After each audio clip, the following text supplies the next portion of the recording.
Bonjour à toutes et à tous pour ce nouveau bricomagie de l'été, hein, on peut le dire. Donc, une idée que je voulais aussi partager avec vous, toujours dans l'optique de deviner des choses. Là, ça va vous permettre, quand un spectateur vous met au défi, c'est rare, ça met... si j'osais, je dirais ça m'est jamais arrivé, mais enfin, toujours pareil. C'est pas parce qu'on a une assurance incendie que la maison va brûler, mais il vaut mieux l'avoir. Donc, c'est pas parce que vous avez prévu une possibilité qui se présentera peut-être jamais qu'il faut pas l'avoir. Et puis, ça vous permet de travailler sereinement. Je m'explique. Imaginez que vous tombiez sur un spectateur, plus facile avec les amis, les copains, les collègues qui ont moins cette barrière entre l'artiste et le spectateur. Si c'est des copains, ils vous connaissent en dehors de la magie, ils oseront plus facilement vous interpeller. Si ce sont des vrais spectateurs qui ont payé leur place, c'est rare qu'ils osent vraiment vous interpeller. Quoi qu'il en soit, imaginez que quelqu'un vous dise « Ouais, mais moi je pense à une carte, est-ce que vous êtes capable de la deviner ?» Voilà. Ça, c'est le cas de figure qu'on redoute tous. Bon, moi je vous ai déjà montré le jeu le plus mince du monde avec 4 cartes qui vous permet de deviner n'importe quelle carte pensée. Je vous ai expliqué qu'on pouvait le faire avec 2 cartes, recto verso. Et là, c'est une idée qui sort de la revue Arcane, qui était éditée par le Club de Lyon et qui a cessé de paraître, et qui me semble être une idée très sympathique, qui va allier le gag et la réelle capacité de deviner une carte. Donc, le spectateur vous met au défi de retrouver la carte à laquelle il pense. Vous allez dans votre poche ou dans votre portefeuille et vous sortez une carte géante. Et vous dites, mais monsieur, c'est très facile quand on est magicien. Votre carte est là. Et c'est bien le tarot d'une carte géante, votre carte est là. Alors je ne vais pas vous demander de me nommer la carte à laquelle vous pensiez, puisque vous êtes seul à la connaître. Je vais juste vous demander si elle figure bien sur le recto de ma carte géante. Voilà. Et là, évidemment, quelle que soit la carte à laquelle il pense, elle y est, puisqu'il y a 52 cartes à jouer.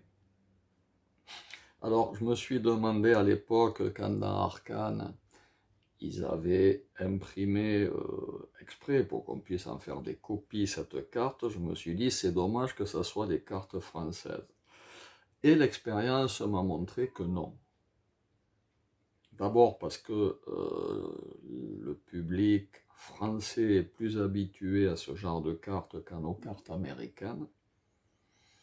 Ensuite, parce qu'une carte française a 4 index, ce qui permet d'avoir en permanence, quelle que soit la position de la carte, des index visibles.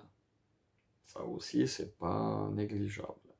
Donc le spectateur vous dit ah oui, bon, c'est le gag, effectivement, ma carte est là, mais on va lui proposer d'aller plus loin. Ah, il a la carte en tête. On va prendre notre carte géante et on va la couper en morceaux. Proprement, c'est un tour qui peut se faire sans problème debout. On va juste découper la carte. Voilà. On la découpe en quartiers en fonction j'allais dire des pointillés, surtout du pliage que l'on a donné, voilà, à notre carte. Ici, on va continuer.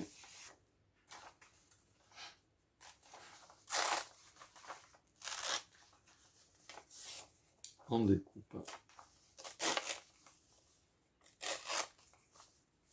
Et voilà.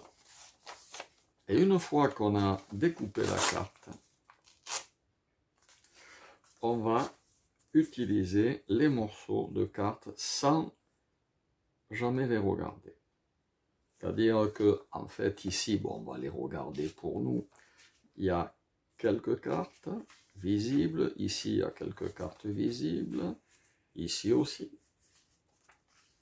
Là aussi. Là aussi. On va bien parler de ces cartes-là aux spectateurs, mais ce n'est pas grave. Là aussi. Là aussi. Bon, on va les mettre dans le bon sens pour vous. Et là aussi. Voilà. Là, je vous les ai montrés, mais dans la réalité des faits, on ne regarde pas. Par contre, on va demander au spectateur, est-ce qu'il voit une carte de même valeur que celle à laquelle il pense? Il va nous dire oui ou non. Et on va lui poser la question à chaque fois, est-ce qu'il voit une carte de même valeur à laquelle il pense? Voilà. Mais on ne regarde pas. Ensuite, on peut s'amuser, jouer, déchirer. On peut aussi lui demander est-ce qu'il voit la famille de sa carte. Pique, cœur, trèfle, carreau. Est-ce qu'il voit la famille de sa carte? Une fois qu'on a fini de passer les morceaux, on est dans la capacité de lui nommer la carte à laquelle il pensait. Et moi, j'ai trouvé que c'était une superbe idée pour répondre justement à ce côté défi, je pense et tu peux pas deviner. Voilà. Sympa. En plus, une fois qu'on a déchiré la carte, on peut la jeter, on a fait ce qu'on en veut. Donc, vous allez me dire, oui, mais comment on fait? Ben, comment on fait? Exactement comme pour le tour que je vous ai expliqué du jeu le plus petit du monde ou d'autres versions que j'avais déclinées à l'époque. On va toujours utiliser les fameuses bonnes vieilles puissances de 2, 1, 2, 4, 8. Mais elles sont marquées de manière subtile. Alors, ici, j'ai fait une petite reproduction de la carte géante. Et j'ai marqué au dos 1, 2, 4, 8. Rien, rien, 1, 2. Qu'est-ce que ça veut dire? Ça veut dire que sur ce morceau-là, celui-ci, si le spectateur voit une carte de même valeur, on va compter 2. Alors, vous allez me dire, mais on le voit où ça? Eh bien, je vais vous montrer où on le voit. On le voit ici, là. J'espère que c'est clair. Ici, il y a 1. Ici, on prend, il y a 8. Si on prend ici, on a un 4. Et ici, on a bien évidemment ce qui nous manque, le 2. C'est-à-dire qu'on est bien sur ça, 1, 2, 4, 8, qui sont les 4 premiers morceaux de la carte géante. Les 2 autres ne servent strictement à rien. Donc on peut s'amuser avec, on peut dire oulala, il y a beaucoup de cartes. Et les 2 derniers, de 1, vont servir à déterminer si la carte est du pique, du cœur, du trèfle ou du carreau. Vous allez me dire comment. C'est pareil. On va utiliser le marquage. Ici, il y a un 1. Et ici, il y a un 2. Donc, si le spectateur voit sa carte, la famille, on compte 1. Il ne la voit pas ici, on compte 1. 1, c'est du pique. S'il ne la voit qu'ici, on compte 2. Pique, cœur, c'est du cœur. S'il la voit sur les deux morceaux, on compte 2 et 1, 3. Pique, cœur, trèfle, c'est du trèfle. S'il la voit nulle part, c'est tout simplement du carreau. Donc, avec notre carte géante, découpée en 1, 2, 3, 4, 5, 6, 7, 8 morceaux, on est tout à fait capable de savoir la valeur de la carte. Imaginons qu'elle soit là, 8 et 4, 12, c'est une dame. Elle est là, elle n'est pas là, c'est du pique, c'est la dame de pique. Et c'est infaillible. Il faut juste se rappeler que la carte géante est à tenir comme ça, c'est-à-dire ici.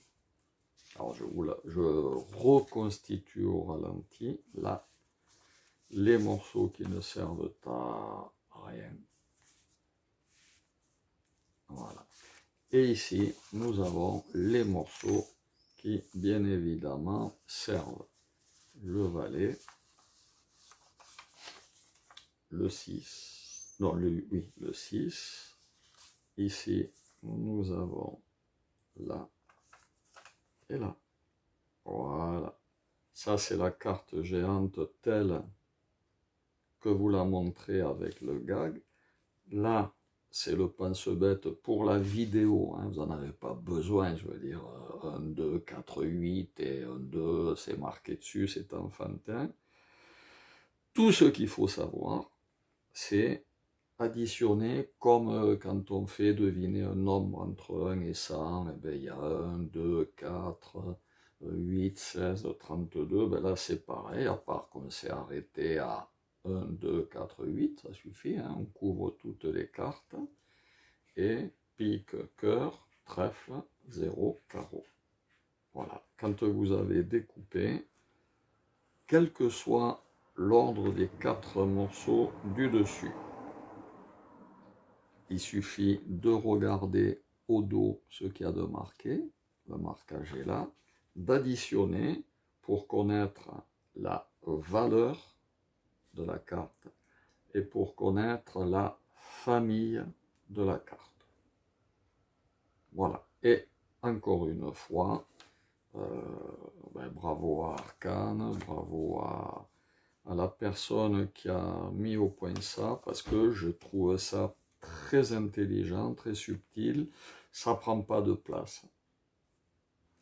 Une fois que la carte géante est pliée dans votre portefeuille, je veux dire, voilà, une fois pliée, c'est ça, c'est vraiment ridicule, vous pouvez l'avoir dans le portefeuille, dans votre poche, dans la valise de close-up, vous pouvez l'avoir où vous voulez, juste avec une carte géante photocopiée recto verso, vous êtes capable de deviner n'importe quelle carte.